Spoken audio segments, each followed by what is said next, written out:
جب دنیا میں اللہ اللہ کرنے والا ایک بھی نہیں ہوگا تب قیامت آئے گی۔ جب دنیا ایمانداری سے خالی ہو جائے گی، جب دنیا اللہ کی محبت سے خالی ہو جائے گی، جب دنیا اللہ کے پیار سے معرفت الہی سے خالی ہو جائے گی، جب دنیا والوں کے دل میں دنیا کی محبت سما جائے گی، شیطان کی محبت سما جائے گی، جب دنیا میں اللہ اللہ کرنے والا ایک بھی نہیں ہوگا تب قیامت آئے گی۔ جب کسی کے دل میں ایمان کا ایک قطرہ بھی نہیں رہے گا، بس اس دن اللہ اس دنیا کو فنا کر دے گا۔ سب سے پہلے حضرت اسرافیل علیہ السلام سور پھونکیں گے۔ حضرت اسرافیل علیہ السلام کی یہ آواز آہستہ آہستہ بڑھتی چلی جائے گی۔ یہ آواز اتنی سخت اور خوفناک ہو جائے گی کہ کوئی جاندار بھی زندہ نہیں رہے گا، کہ اس خوفناک اور دردناک آواز کو سنتے ہی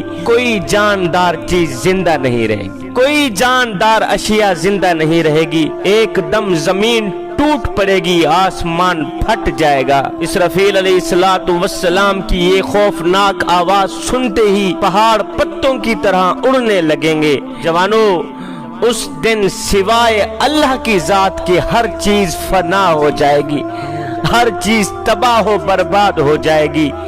ایک اللہ کا نام باقی رہے گا اور ایک اس کے رسول کا نام باقی رہے گا۔ اس کے بعد اللہ کے حکم پر اسرافیل علیہ السلام پھر دوسرا سور پھونکیں گے۔ جب دوسرا سور پھونکیں گے تو مردے زندہ ہو کر قبروں سے باہر نکل آئیں گے، قبریں پھٹ جائیں گی، زمین پھٹ جائے گی، مردے قبروں سے باہر نکل آئیں گے اور ٹڈیوں کی طرح پریشان حال ہو کر محشر کے میدان میں جمع ہو جائیں گے۔ یہاں اللہ کا قرآن کہتا ہے کہ ایک بار پھر سور پھونکا جائے گا تو لوگ یکا یک قبروں سے باہر نکل کر محشر کے میدان میں قیامت کے دن اللہ کے حضور حاضر ہو جائیں گے، اللہ کے سامنے پیش ہو جائیں گے۔ یکا یک قبروں سے نکل کر جلدی جلدی اپنے رب کی طرف دوڑنے لگ جائیں گے، کہیں گے ہائے ہماری کم بختی، ہائے ہماری کم بختی کہ ہمیں قبروں سے اس حال میں کس نے اٹھایا؟ یہ خوفناک آواز دینے والا کون ہے؟ ہم کس کی آواز سن رہے ہیں؟ نادانو، یہ وہی قیامت ہے جس کا ہم سب سے اللہ تعالیٰ نے وعدہ کیا تھا۔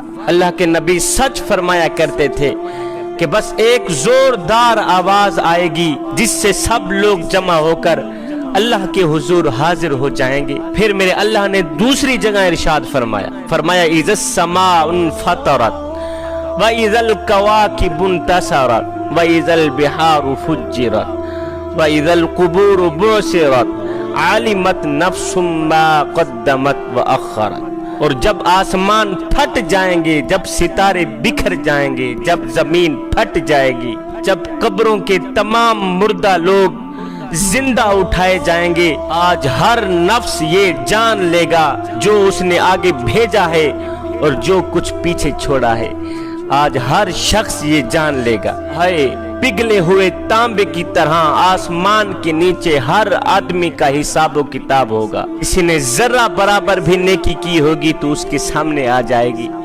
حضرت سیدنا عمر فاروق رضی اللہ تعالی عنہ، آپ ایک دن نماز پڑھ رہے تھے، جماعت کے ساتھ نماز پڑھ رہے تھے، تو امام صاحب نے تلاوت بیان کی جس کا ترجمہ یہ تھا کہ اللہ تعالیٰ قیامت کے دن تمہاری چھوٹی سی چھوٹی نیکی بھی تمہارے آگے رکھ دے گا اور تمہارا چھوٹے سے چھوٹا گناہ بھی یعنی برائی بھی تمہارے آگے رکھ دے گا، پھر اللہ تم سے اس کا حساب لے گا، اللہ تم سے اس کا حساب لے گا۔